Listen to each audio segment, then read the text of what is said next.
New Canaan High School. I'm Sydney Sibilia. And I'm Katherine Evans, coming to you live from the NCTV studio. It's been a while since you and I have been on camera, hasn't it, Sydney? Yeah, definitely. I don't think we've ever been main anchor before, but it's good to be back. We've got a lot of news to update you guys on, such as the upcoming club fair, Red Cross blood drive, and the dreaded progress reports. But before we get into all that, please rise for the Pledge of Allegiance. I pledge allegiance to the flag of the United States of America and to the republic for which it stands, one nation, under God, indivisible, with liberty and justice for all. Freshmen and sophomores, are you looking to get involved with clubs or after-school activities? Look no further because next Friday, October 6th, is the club fair. The special event is when clubs from NCHS try to convince you to join. Here's how it works. Freshman teachers will bring their students to the cafeteria during the first half of period 6 from 9:30 to 10:10. Then the remainder of the period will be for sophomores. Sadly, juniors and seniors are not able to attend with their class. But if you happen to have a free period, you're welcome to attend. The club fair is a great way for students to get involved in activities that interest them. And with over 100 clubs available, there's definitely something for everyone. While you're there, make sure to check out the TV Broadcasting Club. We broadcast sports and school events, and you can even get paid to help. Who wouldn't want to join? Also, teachers, if you are a club advisor, don't forget to fill out the form to excuse student club leaders from period 6 next Friday. On Saturday, October 7th, the NCHS Red Cross Club will be sponsoring a blood drive from 10 a.m. to 3 p.m. in the New Canaan Library's new auditorium. NCTV's Eva Campbell sat down with the president of the NCHS Red Cross Club, Junior Siddhi Singhania, about the donation. Hi, I'm Eva Campbell, and I'm here with Siddhi Singhania. And she is the president of the Red Cross Club here at NCHS. So, Siddhi, why should people donate blood? There is a really big national blood shortage right now, and that's partly why we decided to plan the drive in the first place. And so a lot of the blood is really used in hospitals. All hospitals carry blood if there's a trauma case, surgeries, things like that. And also for mass casualty incidents, a lot of the really high scale, very many people are injured, those are also blood is very necessary for that. And so it's a very simple process itself. I think that a lot of people do sometimes get worried to donate blood, but it's a very simple process. Red Cross, the staff will come down, really walk you through the process. And the donating itself really only takes about 10 minutes, but it makes a big impact. Okay, thank you. And one last question. Will you be there? Yes, of course. Okay, great. I hope to see you there. Thank you so much for taking the time to be here with us today. It's back to you guys at the desk.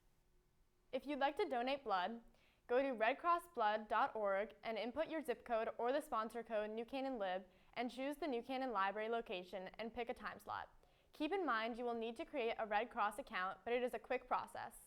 As the donation date approaches, an email will be sent out to the donors with additional information regarding the drive. Also, if you donate, you will be emailed a $15 Amazon gift card. If you have any other questions, please email Siddhi. Another opportunity for students is participating in the STAR Art Show, which stands for Stand Together Against Racism. This year, they partnered with the Glass House and Carriage Barn Art Center to announce their second annual Student Through Your Looking Glass show. Students of all grades in Fairfield County are invited to submit art that reflects social justice topics that matter most to them today. Artwork may include paintings, drawings, photography, mixed media, sculpture, video/film, or architectural renderings. All artwork must be submitted by October 23rd by registering on their website, star-ct.org/showcase. The showcase opens with a reception on October 28th from 12 p.m. to 2 p.m. at the Carriage Barn Art Center here in New Canaan. We hope to see NCHS students' hard work this year. Attention students, the SAT, ACT, and PSAT are all coming up soon. New Canaan is hosting the SAT on October 7th at 7:30. Then, on October 10th, the school is also hosting the PSAT for all juniors and sophomores. For those of you taking the PSAT, you will arrive at 8 a.m., while freshmen don't need to come in until 11 for an abbreviated rest of the day. And seniors will not need to come into school at all. You guys can use this day to work on college applications, visit a school, or visit the College and Career Center. Make sure to use this day productively so you don't fall behind. And although it's far ahead, November and December SAT and ACT spots are filling up fast. So make sure you sign up for the tests on College Board or the ACT website. While you might have the grades and test scores, how will you pay for college, you ask? On October 5th, NCHS will be holding a financial aid Zoom from 7 to 9 p.m. Upperclassmen come learn about the ways to save and invest for college, make most out of a financial aid system, and many more skills that will be beneficial to you in the grueling college process. A Zoom link will be sent out to your email soon, so make sure to check your email. Attention NCHS, hopefully you've had a successful first part of the year and have been getting back into the rhythm of school. Believe it or not, progress reports come out on October 4th. If you don't already know what progress reports are, they are comments from your teacher intended to give your parents, your counselor, and you information on how you're doing so far this first quarter. Make sure you are up to date on all your assignments. The Writing Center has organized another college application workshop led by experts from the well-known website College Essay Guide. The workshop will be held over Zoom on October 3rd from 7 p.m. to 8:30 p.m. It will walk students through how to specifically write and structure the supplemental responses for college applications. Please see your English teacher for more information. We don't have tons of exciting news this week, but don't worry, it's going to get hectic with homecoming and Spirit Week coming up. For sure, Sydney. On the bright side, our Rams have been super busy. We have NCTV's Ryan Bell in front of the camera for the first time to give us the latest. Ryan? Thanks, Catherine. Glad to be here. The Rams fall season is now in full swing, so let's get right into it. I'm Ryan Bell, and this is your Rams Sports Report.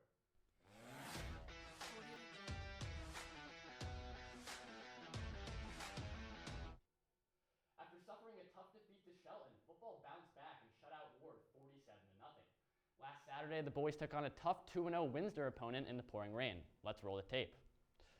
New Canaan got on the board first with a deep field goal from junior kicker Tucker Stevens. Windsor returned shortly after with a touchdown but got blocked on the extra point. Stevens shortly followed up with a second field goal in similar fashion, closing the score gap to 0. Then, with about 6 minutes left in the half, Windsor scored its second touchdown. However, New Canaan followed up with a second blocked PAT. Luke Reed then tied up the game with a red zone touchdown, and after a failed two-point conversion, the score was tied 12-12 at the half. After a big interception from Benevento early in the third, the Rams began to take the game into their own hands with a series of touchdowns, including a deep ball from Robinson to sophomore Andrew Esposito for his first career touchdown. The Rams ended up winning 33-12 with a key performance from Luke Reed, who not only punted the ball like an NFL player, but had 2 touchdowns and a lot of yards to show for it. For this, Luke, you are our Ram of the Week. Congrats, Luke. If you want to nominate a future Ram of the Week, email us at nctv78@gmail.com. This Friday, the Rams travel to Fairfield Ludlow, so good luck, boys. Girls volleyball has finally regained their footing with the exciting reverse sweep against Jonathan Law. Despite a loss to Greenwich, the girls bounced back and swept Stanford, now sitting at 2-1 on the season. In other news, junior Brooke Gussich has stepped up as starting setter after sophomore Helena Jan's possible season-ending injury. Brooke dominated in an impressive game, ending with 58 assists to lead the Rams to victory. Some other key players include Anna Verton with a hitting percentage of .444, Mia Lockyer with 32 digs, and Sophia Fallon with 11 blocks. The girls look to continue their dominance tonight at home versus Staples. Be sure to come out and show your support. Boys soccer has had a positive last few weeks where they have gathered 4 points as they look to climb the table in the FCX standings. Since their 4-3 loss to Norwalk, the boys have picked up some solid results with a 2-1 away win against Fairfield Ludlow and their 2-2 tie against Fairfield Ward. The boys now sit at 1-4-2. The team showed great resilience against Ward as they trailed twice in the last 30 minutes of the game before goals from senior captain Alex Werner and sophomore Tristan Bardalis were able to deny the Mustangs from getting the win. The boys have lost 2 in a row to both Greenwich and Stanford as they now turn their focus to Wilton tomorrow. Good luck, boys. With a 2-5 record this season, field hockey hasn't been reaching the high expectations set by last season's playoff appearance and victory. While the team feels they can turn their season around, they have tough matchups coming up as they play St. Joe's tomorrow and Greenwich on Saturday.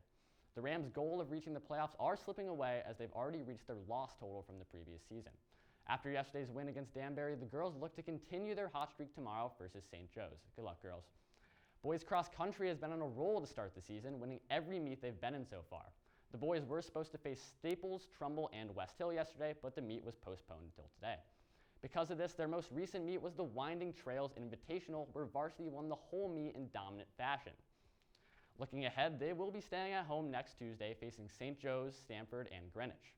Later in the week, the boys will travel to compete in the Wickham Park Invitational on Saturday, October 7th. Good luck, boys, and keep on dominating. We've given you the full stories. Now it's time for some quick hits so you can stay up to date on every Rams sport. With a 5-1 record so far, girls cross-country team is off to a great start. Recently, the girls were faced up against Wilton, Norwalk, and Ludlow in a highly anticipated matchup. The girls were able to come up victorious with star player Charlotte Moore leading the charge. After taking down Norwalk 5-0 and Fairfield Ludlow 1-0, girls soccer currently sits at 2-3. Their most recent matchup came against Greenwich last Friday, where they fell short and took the loss. The girls have a big home game against Wilton tonight, so be sure to support them. Girls swim and dive started off strong at the Kelly Divine meet. Senior captain Emma Peloso had a key performance in winning the 100 butterfly. Other strong performances include freshman Olivia Edwards and Caitlin Knowles, who won both of their events. Boys golf is also on a roll with a 4-1 record. They suffered their first loss last Wednesday against Staples, despite strong performances from juniors Brooks Thompson and freshman Will Morawa, who shot 35 and 37 respectively. The boys have a match today against St. Joe's and Ridgefield tomorrow, as well as a big match against Greenwich next Monday. Before we go, be sure to check out the first episode of our new sports show, The Rams Club, on our YouTube at NCTV 78. We caught up with senior football captain Alex Benevento for his thoughts on senior leadership, and here's what he had to say. As a football captain, what does that mean to you growing up, watching games, being excited about the program? I mean, yeah, of course. I mean, it's definitely a tremendous honor. I mean, when I was younger, I always looked up to the football team. My brother had played on the football team, and, Right. you know, you see those youth kids, they do really look up to you. And so, I mean, it's a very big honor. And, you know, I actually have a younger brother who's a 6th grader, and so trying to be a good role model for him as well. I mean, it means a lot. Thanks, Alex. Guys, I can't wait for this next week of sports. I know I'll be tuning into episode 2 of the Rams Club, which will be released in the next couple of weeks. That's all from me, guys. Sydney, Catherine, back to you. Thanks, Ryan. I'm really looking forward to seeing how our Rams progress this season. Let's send over to a new face in front of the camera, Caden Leslie, to update us on the rest of this week's weather. Caden? Thanks, Catherine. I'm excited to be in front of the camera for the first time here at NCTV, and even more excited that the rain from the long weekend has finally stopped. What's up, NCHS? I'm Caden Leslie, here to give you the rest of this week's weather. The rest of today should be smooth sailing with a high of 67 and a low of 50. However, a temperature in the mid-60s is expected to maintain throughout the day into the evening.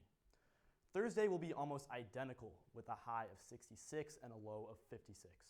Looks like we're finally experiencing those fall temperatures just in time for the Fall Fair at the Nature Center this Friday and Saturday. Speaking of Friday, we can expect rain and moderate winds with a high of 62 and a low of 56. This rain will stay in Saturday, but will be gone by the early morning, as we can expect partly cloudy skies with a high of 68 and a low of 54. Sunday, however, is looking to be dry throughout the day with a high of 75, maintaining those summer-like temperatures we've seen for the last few weeks. As October approaches, make sure to make the most of these nice days while they last. I hope everyone had a great rest of their week here at NCHS. Sydney, Catherine, back to you. Looks like the weather is looking bright, just in time for our NCHS birthdays. Happy birthday to Tatum Kozlowskis and Gabriella Schofield. Before we go, I'd like to give a quick shout out to my period 8.2 PE class. Mr. Tisha, Ms. Palmer, thank you so much. We have the best PE class. And if you aren't already following our social media, freshmen talking about you, pick up your phones right now and follow us at NCTV78 on Instagram, Twitter, and TikTok. And subscribe to our YouTube channel, also at NCTV78. We leave you now with Charlie Place discovering the weird locations around our school. Have a great rest of your day. In the daily hustle and bustle of life here at NCHS, you'd be forgiven for only caring about getting from point A to point B. But in doing so, you'd be completely ignoring the tons of places that are completely ignored by many of the students in NCHS. A lot of these places are small, hidden away, or just not accessible by the average student. Many of you don't have permission to go to these places, but I do. So let's go. Our first location is this shipping container with doors behind me. This is the Dunning Stadium press box. It's where NCTV does all of its live games and everything else to do with sports or the field. If you come in here with me, I'll show you what it's all about. Over here is where all the announcers sit. This is where they commentate on the games and they do a wonderful job. And up this ladder is where the camera people sit. And in winter, that means 30-degree weather and 20-mile-an-hour winds. The things we do for you people. Coming down from the press box onto the field, or rather under it I suppose, we have the crawl space underneath the bleachers. There's no really reason for you to go down here. It's disgustingly filthy, But if you do decide to go down here, just watch your head, because these I-beams, they hurt. There's no real reason for you to come down here unless you're part of NCTV and then ow! Moving inside the school, we are now on top of the auditorium catwalk. It's about 50 feet above the auditorium. Down here, you got a great view of the people watching the play, and well, you can't really see the stage, so it's not great for that. It's covered in pipes and wires and other things I don't understand, so let's just move on, yeah? You've been to the Wagner room, I'm guessing, but there's absolutely more to the Wagner room than meets the eye. Inside one of the side closets is this, an NCTV TriCaster. This is where we film every important event to happen inside the Wagner room. And a good rule of thumb for this school is, if there's ever anything important going on, news, a game, an event, whatever, NCTV is always there, lurking in the shadows.